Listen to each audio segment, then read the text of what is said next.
खबर मुंबई के मानखुर्द से, क्योंकि अब तंत्र मंत्र और ताबीज वाले बाबाओं से हो जाइए सावधान, क्योंकि ये बाबा कभी भी मनगढ़ंत कहानी बना के आपकी गाड़ी कमाई लूट सकते हैं और आपको अंधविश्वास के लगवा सकते हैं कई चक्कर।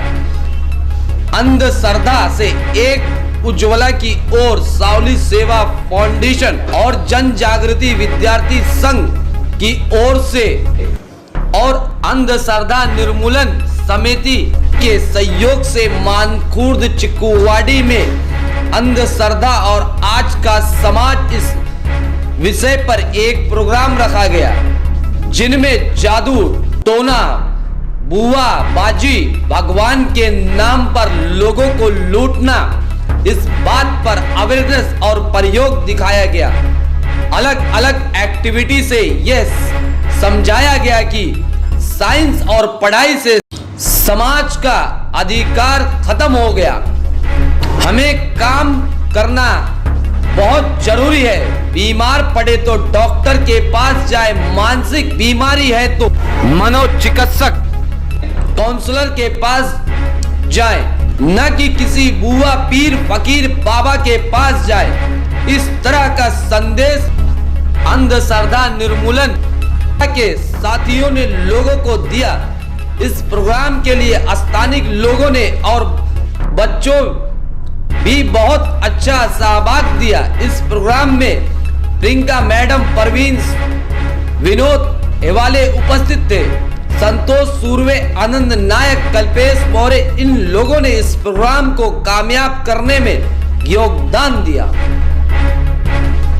चिकुवाड़ी में हमने जन जागृति विद्यार्थी संघ और सावली सेवा फाउंडेशन इनके संयुक्त विद्यमान से और अंधश्रद्धा निर्मूलन समिति महाराष्ट्र इनके सौजन्य से यहाँ पे अंधश्रद्धा निर्मूलन के ऊपर एक कार्यक्रम रखा गया था। एक अलग सा प्रोग्राम जहाँ की आप देखते होंगे पूरे महाराष्ट्र में, पूरे विश्व में भगवान के नाम पर या भगवान अंग में आता है इसके नाम पर या बाबा बदन में आता है इसके नाम पर बहुत से लोगों को उल्लू बनाया जाता है, पैसे लूटे जाते हैं और लोगों को एक तरह से अंधकार में डाला जाता है। हमने एक प्रोग्राम का आयोजन किया था जिसमें अंधश्रद्धा निर्मूलन समिति की तरफ से प्रियंका मैडम और प्रवीण ने यहाँ पर आकर लोगों को जानकारी दी। उसके बाद हमारे और साथी थे, उन्होंने इसके ऊपर अलग अलग जो नारियल फोड़े जाते हैं, अलग अलग नींबू जो भगवान को दिए जाते हैं, इसके ऊपर जागृति निर्माण करने की कोशिश की, ताकि भगवान को नींबू देने से या नारियल फोड़ने से प्रसन्न नहीं होते हैं। तो एक तरह से नारियल फोड़ से श्रद्धा दिया जाता है, पर सच्चाई ऐसे नहीं होती है। जबकि कोई बीमारी है या जबकि जो हमारी तकलीफ़ें है उसके लिए हमें डॉक्टर के पास जाना चाहिए, कुछ हमारा इलाज करना चाहिए, इसके ऊपर बात होनी चाहिए। तो हमारी मानसिकता किस तरफ जा रही है, इससे हमें एक सोच यहाँ पर आज आ रही है। तो अंधश्रद्धा निर्मूलन समिति की ओर से आज यहाँ पे जानु जागृति कार्यक्रम चिकुवाड़ी मानखुर्द में किया गया। यहाँ पे बहुत पैमाने पर छोटे बच्चे और उनके पालक वर्ग यहाँ पे उपस्थित थे। सभी को प्रोग्राम अच्छा लगा और एक तरह से एक नया संदेश है गया कि आने वाली पीढ़ी को, आने वाली नस्लों को अंधकार में न डालते हुए उनको पढ़ाना चाहिए, शिक्षा देना चाहिए और अच्छे अच्छे किताबें देकर उनका ज्ञान बढ़ाना चाहिए।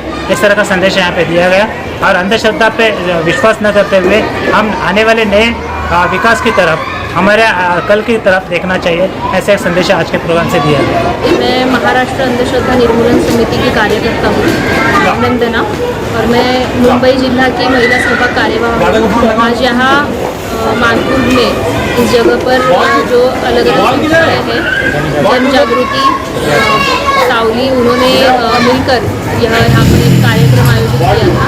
तो हम यहाँ पर चमत्कार के पीछे जो साइंस है, विज्ञान है, उसकी जानकारी देने के लिए हमारे कुछ कार्यकर्ते यहाँ पर हम आए थे। प्रवीण और प्रियंका ये और 2-3 हम कार्यकर्ते यहाँ पर आए और बहुत सारे बच्चे और बहुत से लोगों ने, मतलब 25 से 30 लोगों ने यहाँ पर उनकी उपस्थिति लोगों की थी और अच्छे से हमें प्रतिसाद दिया। इस कार्यक्रम के दौरान जो बाबा बुआ हमें फंसाते हैं, चमत्कारों को लोग ये होते हैं, मतलब आहारी बड़ी पड़ते, तो उसके पीछे का रीज़न हमने लोगों को बताया। अलग अलग चमत्कार, जैसे किसी के आंग में भूत आना हो गया, या फिर जैसे मंत्र से अग्नि जलाना हो गया, जैसे जलता हुआ कापूर खाना हो गया। तो इस तरीके के हमने चमत्कार करके दिखाया और ऐसे चमत्कार दिखाकर लोग हमें या फिर जो मांत्रिक तांत्रिक होते हैं वो हमें किस तरीके से लोगों को उल्लू बनाते हैं या फिर उनकी तरफ उनसे पैसा ऐंठते हैं। तो इसकी जानकारी हमने बच्चों को और यहाँ आए हुए लोगों को दी और इस तरीके के जो मांत्रिक तांत्रिक है उनके ऊपर भरोसा ना करके जो साइंटिफिक टेम्परामेंट है, वैज्ञानिक दृष्टिकोण, उसका प्रचार प्रसार और उसका अनुकरण करना ज़रूरी है, ऐसा इस तरीके का मार्गदर्शन आज किया है। मैं फैसल खान, क्या पत्रकार बनना चाहते हैं? अगर आपके अंदर है सच सामने लाने का साहस, हम देंगे आपको मौका सच सामने लाने का। टुडे इंडिया न्यूज आपको दे रहा है मौका आने वाले समय का देश के नंबर 1 न्यूज चैनल के साथ पत्रकारिता के गुण सीखने का। तो तुरंत संपर्क कीजिए।